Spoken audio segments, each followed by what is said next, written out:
Hello বন্ধুরা, আশা করি সকলে ভালো আছেন। বুঝতেই পারছেন আজকে আমি একটা বিস্কুটের রেসিপি নিয়ে এসে হাজির হয়েছি। বিস্কুট তো কম বেশি প্রত্যেকের বাড়িতেই খাওয়া হয়, আর চায়ের সাথে কিংবা সকাল বিকেলে নাস্তায় আমরা কিন্তু বিস্কুটটা খেয়েই থাকি। আর এই বিস্কুট যদি আপনি বাড়িতেই বানিয়ে ফেলতে পারেন অল্প খরচের ভিতর, সেটা কিন্তু যথেষ্ট টেস্টি হবে আর সেটা হবে অনেক সাশ্রয়ী। দেখুন আপনার শেষ পর্যন্ত ভিডিওটা, আপনাদের খুব ভালো লাগবে। দেখার পর ভাববেন যে আগে কেন জানতাম না এই বিস্কুটের রেসিপিটা। এই বিস্কুটটা বানানোর জন্যে আমি 1 বাটি মতন সুজি নিয়ে নিয়েছি। যে কোনো বাটি মাপের 1 বাটি মতো সুজি যদি নেন, তাহলে সেই বাটি মাপেরই 2 বাটি আটা নিতে হবে। 1 বাটি সুজির জন্য 2 বাটি আটা। আমি আজকে আটা দিয়ে বানাচ্ছি, আপনারা ইচ্ছে করলে এটা ময়দা দিয়েও করতে পারেন। আর এর ভেতর আমি দিয়ে দিচ্ছি 3 টেবিল চামচ মতো গাওয়া ঘি দিচ্ছি। আপনার ইচ্ছে করলে এখানে সাদা তেলও দিতে পারেন। 3 টেবিল চামচের বেশি হবে ঘিটা। যত ভালো করে দেবেন ময়ামটা, তত কিন্তু বিস্কুটটা টেস্টি হবে। আমি ঘরে থাকা উপকরণ দিয়েই বানাবো। আর এর মধ্যে দিয়ে দিলাম সামান্য একটুখানি এই 1/4 টেবিল চামচ মতো লবণ দিয়ে সব কিছু ভালো করে মিশিয়ে নিচ্ছি। খুব ভালো করে মিশিয়ে নিতে হবে। ময়ামটা যত ভালো করে মেশানো হবে, বিস্কুটের রেসিপিটা কিন্তু ততই টেস্টি হবে। বন্ধুরা, এই এত অল্প খরচের ভেতর এত সুন্দর একটা বিস্কুট যদি বাড়িতে বানিয়ে ফেলতে পারেন, তাহলে কিন্তু আপনাদের অনেক টাকা বেঁচে যাবে। আর এটাকে বানাতে কিন্তু বেশি একটা খরচও হবে না বাড়িতে। আমি এখানে নিয়ে নিলাম 1 বাটির থেকে কম খানিকটা চিনি নিয়ে নিলাম। আর নিয়ে নিলাম কতগুলো আমন্ড বাদাম আর 4টে ছোটো এলাচের দানা নিয়ে নিলাম একটা মিক্সার গ্রাইন্ডারের ভেতর। এটাকে গ্রাইন্ড করে নিচ্ছি। চিনিটা আপনারা নিজেদের পছন্দ মতন কম বেশি দেবেন। গ্রাইন্ড করা হয়ে গেছে, এবার মিশিয়ে দিলাম।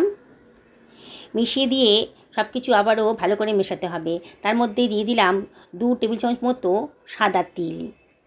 তিলটা দিলেও কিন্তু দারুণ সুন্দর দেখতে হয় আর খেতেও কিন্তু খুব সুন্দর হবে। বাড়ির বাচ্চা থেকে বড় সবাই কিন্তু এই বিস্কুটের রেসিপিটা ভীষণ পছন্দ করবে। আপনার বানান, আর একবার বানিয়ে আপনি 3-4 মাস কিন্তু এটাকে সংরক্ষণ করে রাখতে পারেন ফ্রিজ ছাড়াই। খুব ভালো করে মেশানো হয়ে গেছে, দেখুন একটু ঝুরঝুরে হয়ে গেছে, বোঝাই যাচ্ছে হাত দিয়ে একটু ঝুরঝুরে হয়ে গেছে। এবারে আমি এর ভেতর দিয়ে দেব জল। খুব অল্প অল্প জল দিয়ে কিন্তু ডোটাকে মাখতে হবে।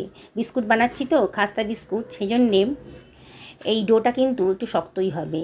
নর্মাল যে আমরা রুটির আটা মাখি তার থেকে কিন্তু একটু শক্ত হবে। খুব অল্প অল্প জল দিয়ে কিন্তু ডোটাকে মাখতে হবে। আমি যে বাটি মাপে সুজি নিয়েছিলাম সেই বাটি মাপের 1 বাটি জল নিয়ে নিয়েছি। আর অল্প অল্প জল দিয়ে আমি মেখে নিচ্ছি ডোটা। পুরো জলটাই লেগে গেল আমার, 1 বাটি জলই আমি নিয়েছি। আপনাদের যদি আরেকটু জলের প্রয়োজন হয় তাহলে খুব সামান্য করে জলটা দেবেন, কিন্তু দেখবেন কখনই যেন জলটা বেশি না হয়ে যায়। দেখুন আমার একটা ডো বানানো হয়ে গেছে, দেখেই মনে হচ্ছে ডোটা কিন্তু বেশ শক্তই হয়েছে। ডোটাকে খুব ভালো করে ঠেসে ঠেসে মেখে নিতে হবে। থালাতে অসুবিধা হচ্ছিল, আমি কিচেন টপটাকে একটু পরিষ্কার করে নিয়ে কিচেন টপের ওপরেই আমি ডোটাকে খুব ভালো করে ঠেসে ঠেসে মেখে নেব। দেখুন আমি কিরম সুন্দর করে ঠেসে ঠেসে মেখে নিচ্ছি। আপনারাও চেষ্টা করবেন 3 থেকে 4 মিনিট ধরে ভালো করে এই ডোটাকে মেখে স্মুথ ডো বানানোর। বোঝাই যাচ্ছে মাখতে মাখতে ডোটা কিন্তু বেশ স্মুথ হয়ে গেছে। বানানোটা একেবারেই সোজা। দেখুন পুরো ডোটাকে নিয়ে আমি একটা রোল মতন করে দিচ্ছি। আপনারা যে কোনো শেপেরই বিস্কুট বানাতে পারেন, গোল, চৌকো, 3 কোণো। আমি আজকে 3 কোণো বিস্কুট বানাবো। দেখুন আমি কীভাবে বানাচ্ছি। পুরো ডোটাকে একটা রোল মতো করে নিলাম, তো ওপর থেকে একটুখানি ওনার মতো শেপ দিয়ে নিচ্ছি। দেখুন কীভাবে করছি। আর নিচের পোর্শনটা কিন্তু একটুখানি চ্যাপটা করে নিয়েছি। আর ওপর দিকটা দেখুন কীরকম করে করছি ভিডিওতে। এবার সাইড থেকে ছুরি দিয়ে আমি কেটে নিচ্ছি। দেখুন কীরকম 3 কোণো শেপ হয়ে গেছে। ছুরি দিয়ে কেটেছি, অতটা ভালো শেপ হয়নি, তাই হাত দিয়ে একটুখানি শেপটাকে সুন্দর করে দিচ্ছি। খেতে একই লাগবে, তবে শেপটা যদি ভালো হয় তাহলে খাওয়ার রুচিটা কিন্তু বেড়ে যায়। বিশেষ করে বাচ্চারা কিন্তু খুব পছন্দ করবে। দেখুন বাকি পোর্শনটাও আমি এইভাবে কেটে নিচ্ছি। দেখছেন তো বানানোটা কতটাই সোজা। আর এই বিস্কুট কিনে আমরা বাজার থেকে কিনে কিনে খাই অনেক দাম দিয়ে। আর বাজারের বিস্কুটটা অতটা হেলদিও হয় না, বাড়িতে বানালে পরে অবশ্যই সেটা হেলদি হবে। আমি আজকে আটা দিয়ে বানাচ্ছি, তাই না আরও বেশি হেলদি হয়েছে। দেখুন কি সুন্দর দেখতে হয়েছে। সবগুলো বিস্কুটই আমি বানিয়ে ফেলেছি। দেখুন এই বিস্কুটটা বানাতে কিন্তু 10 মিনিটের বেশি টাইম লাগবে না।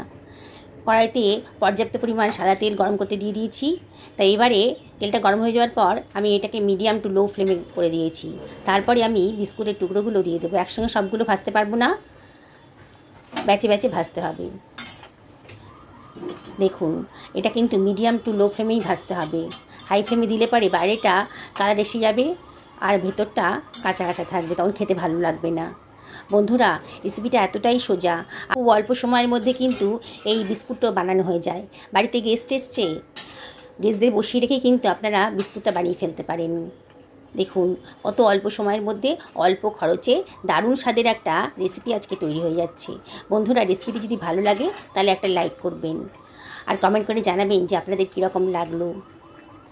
পুরনো বন্ধুদেরকে অনেক ধন্যবাদ, তারা তোমার পাশেই আছেন। তাদের সাপোর্টের জন্য আজকে এত দূর আসতে পেরেছি। নতুন বন্ধুদেরকে রিকোয়েস্ট করব আমার চ্যানেলটা সাবস্ক্রাইব করার জন্যে।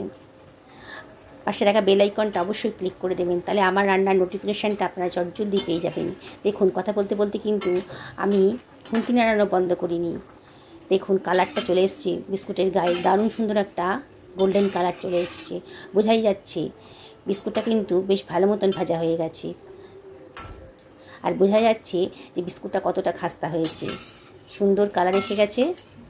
কে বলবে যে এটা দোকান থেকে আনা হয়নি, বাড়িতে বানানো হয়েছে অল্প খরচের ভেতর। দেখুন অনবরত কিন্তু নাড়াচাড়া করে মিডিয়াম টু লো ফ্লেমে আমি এগুলো ভেজে নিয়েছি। এবার আমি এটাকে তেল থেকে তুলে রাখছি।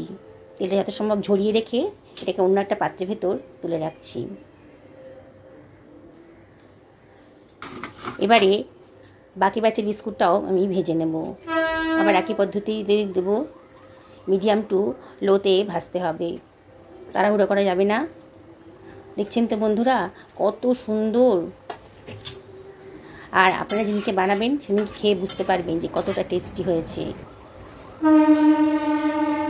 এই রেসিপিটা দেখার পর বাজার থেকে বিস্কুট কেনা আপনারা বন্ধ করে দেবেন, বাড়িতেই বানিয়ে ফেলবেন। এত সুন্দর একটা বিস্কুট।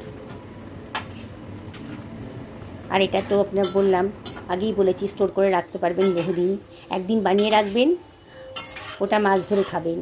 আর বেশি করে বানিয়ে রাখলে 3 মাস ধরেই খেতে পারবেন, কোনো ফ্রিজে রাখার দরকার হবে না। দেখুন আমি কিন্তু খুন্তি নাড়ানো বন্ধ করিনি, এপিট ওপিট ভালো করে নাড়াচাড়া করে সুন্দর একটা কালার চলে এসছে। বোঝাই যাচ্ছে বিস্কুটগুলো খুব খাস্তা হয়েছে আর ভাজাটাও কমপ্লিট হয়ে গেছে। আবার আমি এটাকেও তুলে নেব, ছাঁকনি দিয়ে যত সম্ভব তেলটা ঝরিয়ে রেখে তুলে নিচ্ছি। দেখছেন তো কত ঝটপট করে তৈরি হয়ে যাচ্ছে। বাকি ব্যাচের বিস্কুটগুলোকেও আমি একইভাবে ভেজে নিচ্ছি।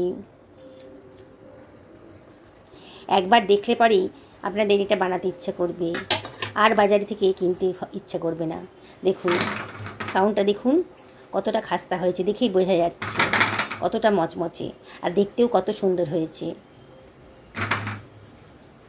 দেখুন সামান্য আটা দিয়ে আর সুজি দিয়েই বিস্কুটটা বানানো হয়ে গেল। আটা তো প্রত্যেকের বাড়িতেই থাকে, সুজিও প্রত্যেকের বাড়িতে থাকে। আমি সাউন্ডটা শোনাচ্ছি কতটা মচমচে হয়েছে। বন্ধুরা আবারও আমি আপনাদেরকে রিকোয়েস্ট করব, একদিন অবশ্যই আমার মতন করে এই বিস্কুটের রেসিপিটা বানিয়ে ফেলুন। বাড়ির সকলে খুব প্রশংসা করবে। আমি ভেঙে দেখাচ্ছি, দেখুন ভেতরটাও সুন্দর করে ভাজা হয়ে গেছে। একেবারে মচমচে খাস্তা রেসিপি, অত অল্প খরচের ভিতর অসাধারণ টেস্টি রেসিপিটা আজকে তৈরি হয়ে গেল। সকলে ভালো থাকুন এই কামনাই করি।